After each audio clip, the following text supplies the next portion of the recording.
या शुभ्र वस्त्रावृता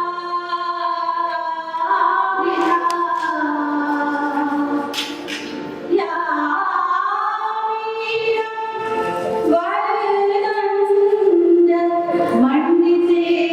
वीरवरदण्डमण्डितकरा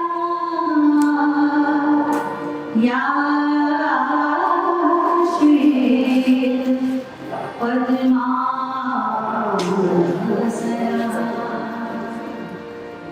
या ब्रह्माच्युत शंकर प्रभृति वीरवरेण्ये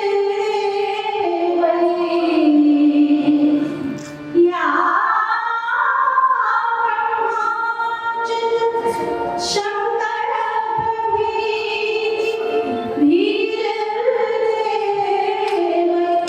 सदा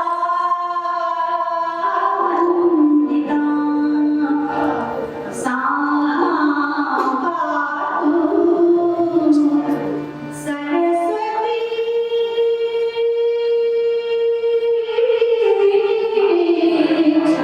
भगवती निशेष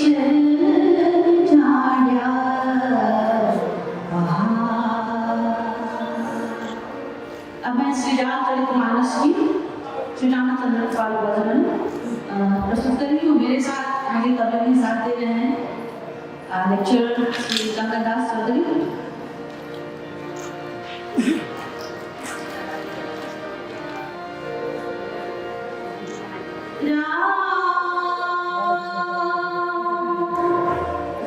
श्री राम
मंचासीन हमारे मुख्य अतिथि महोदय, विशिष्ट अतिथि महोदय, विशेष अतिथि महोदय,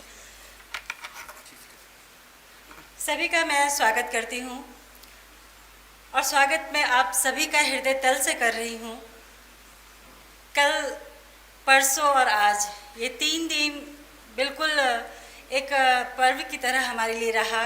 कुछ चेहरे कल भी थे, परसों भी थे और आज भी हैं। कुछ हमारे स्थानीय अतिथि हैं जो आज इस सभा को सुशोभित कर रहे हैं, उनका भी मैं हृदय से आभार व्यक्त करती हूँ। कम समय में, कम जानकारी में आपने आने का कष्ट किया, क्योंकि अतिथि के बिना किसी भी कार्यक्रम की पूर्णाहुति तो समझ में नहीं आती, उनके बिना सब अधूरा रह जाता है। आपका साथ, आपकी उपस्थिति वही हमें बल देती है कि हम आगामी समय के लिए भी कुछ सोच पाते हैं कि हमें आगे भी कुछ करना है। आज हिमालयनी के सफ़र के बारे में थोड़ी सी बातें मैं करना चाहूँगी। हिमालयनी का 25 वर्ष इतना आसान नहीं था ये सफ़र। इसका अंदाज़ा हमारे नेपाल से जो हैं वो लगा सकते हैं बखूबी। हिंदी पत्रिका का संचालन करना अपने आप में एक दुरूह कार्य है उस जगह जहाँ की भाषा हिंदी को नहीं मानी जाए। मैं कह रही हूँ नहीं मानी जाए, पर सच ये है कि हिंदी नेपाल की भी भाषा है। बावजूद इसके हिंदी को हमेशा अपने अस्तित्व की लड़ाई लड़ती रहनी पड़ी है। यह बताते रहना पड़ा है कि नहीं, मैं यहाँ की भी हूँ।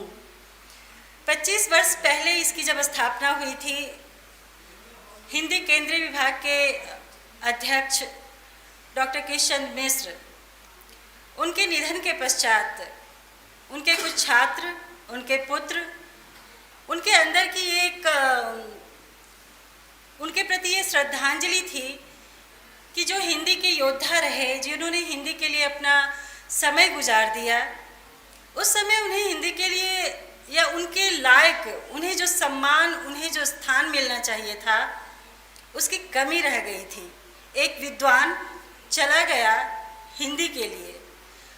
उसके बाद ये अंदर इच्छा उठी और मैं इसके लिए आज के समय में शायद माता पिता के लिए वो अंदर भावना ना होती हो कि माँ पिताजी क्या कर रहे हैं, क्यों दिलचस्पी लें, लेकिन मैं इसके लिए हिमालयनी के प्रबंध निदेशक इंजीनियर सच्चिदानंद मिश्र जी की उनके जज्बे को मैं सलाम करती हूँ कि अगर आज यह समय इतना कठिन है तो आज से 25 वर्ष पहले का समय कैसा रहा होगा। उस समय इस पत्रिका की शुरुआत हुई और एक प्रिंट मीडिया में जो अभी का दौर बहुत मुश्किल चल रहा है, क्योंकि सारी दुनिया हमारी मुट्ठी में आ गई है, तो हमें लगता है कि सब कुछ तो हमारे मोबाइल में है। पत्रिका खरीदा जाए, उसको पढ़ने की जहमत उठाई जाए, क्यों करना। बावजूद इसके जब आपकी कोई भी पत्रिका आपके हाथ में होती है तो वह एक पूरे समुदाय, आप वैश्विक स्तर पर उस चीज़ को अपने हाथ में महसूस कर रहे होते हैं और वो एक धरोहर बन जाती है। इस नाते पुस्तक संस्कृति पर जो एक गहराता संकट है, जिसके प्रति भी हमेशा विमर्श होती है कि क्या कल ये प्रिंट मीडिया चला जाएगा, पर मुझे लगता है ऐसा नहीं होगा। मोबाइल आपको एक क्षण के लिए उस चीज़ से मिलवाता है, दूसरी बार जब आप सर्च करते हैं फिर वो आता है, लेकिन आप उसे संभाल के नहीं रख सकते। तो हिमालिनी नेपाल के संदर्भ में, नेपाल के जो यहाँ का माहौल रहा, आप सभी जानते हैं कि नेपाल में राजतंत्र था। आज हम प्रजातंत्र में सांसें ले रहे हैं, लोकतंत्र में जी रहे हैं, लेकिन राजतंत्र में किसी भी चीज़ को स्थापित करना मुश्किल होता है, क्योंकि उस वक्त की एक मानसिकता होती है कि जनता जितनी नासमझ होगी, आपकी सत्ता पे पकड़ उतनी अधिक होगी। कमोबेश यह स्थिति आज भी है। फिर भी आज एक चेतनशील समाज में हम जी रहे हैं। अपनी बातों को कहने का, अपनी अभिव्यक्ति को व्यक्त करने का हमारे पास स्वतंत्रता मिली हुई है कि हम अपनी बातों को रख सकते हैं। ऐसे समय में हिमालिनी का प्रकाशित होना, हिमालिनी के पहला ही जो अंक निकला उसके आवरण पे ही विवाद उठना, और हमारे भारत से बहुत अतिथिगण हैं जिन्हें नेपाल की भौगोलिक स्थिति पता नहीं होगी कि हम हिमाल, पहाड़ और तराई इन तीन भूखंडों में रहते हैं। तो बहुत हद तक जो हिमाल का क्षेत्र है वो बहुत दुर्गम, पिछड़ा हुआ, पहाड़ के क्षेत्र में अभी आप लोग हैं, और तराई, मधेश, वह समतल भूमि जो बहुत हद तक हमारी संस्कृति, भारत की संस्कृति और नेपाल की संस्कृति को एक जैसा बनाता है, जहाँ जाके आप ये महसूस नहीं कर पाएंगे कि आप किस धरती पे हैं। तो ये आप भी जानते हैं कि भारत एक बहुत विशाल देश है, बावजूद इसके हर प्रांत की अपनी समस्याएं हैं। हर प्रांत के लोग दूसरे प्रांत से कभी कमतर, कभी विशेष आके जाते हैं। वह स्थिति कमोबेश यहाँ भी है कि मधेश और तराई और पहाड़ में जो एक परिवर्तन की लहर हुई, क्योंकि मधेश के लोगों को वह स्थान नहीं मिला जो वो चाहते थे। उस लड़ाई का जो इतिहास रहा, हिमालिनी उसकी भी साक्षी बनी। राजतंत्र से प्रजातंत्र का जो परिवर्तन हुआ, हिमालिनी उसकी भी साक्षी बनी। और पिछले कुछ वर्षों पहले जब ये प्राकृतिक आपदा से हम लोगों ने जिस तरह जूझा, हमारी जो हालत थी, हिमालिनी उसकी भी साक्षी बनी। सच कहूँ तो यह 25 साल एक धरोहर के रूप में मैं मानती हूँ कि हिमालिनी ने उसे संजोया है, उसे संरक्षित किया है, उसका संवर्धन किया है, जो आप जब कभी उसे जानना चाहें, समझना चाहें तो उसको महसूस कर सकते हैं। साथ ही हिमालिनी के लिए 2 शब्द और कि ये भारत और नेपाल के बीच एक सेतु बंध का काम करती रही। भारत से हमारी हमेशा शिकायत रही कि नेपाल से वह बहुत अपरिचित है, यहाँ के माहौल से, यहाँ की परिस्थितियों से, यहाँ के सामाजिक दृष्टिकोण जो भी बदलाव होता है उससे। लेकिन उसको पहचान करवाने में हिमालिनी ने एक महत्वपूर्ण भूमिका का योगदान किया। आप यूपी, बिहार, एमपी, दिल्ली, यहाँ तक हिमालिनी की पहुँच है। हिमालिनी को पढ़ने वाले हैं और नेपाल को उसके माध्यम से समझने वाले भी हैं। यह हमारी इन 25 वर्षों की एक सबसे बड़ी महत्वपूर्ण उपलब्धि है।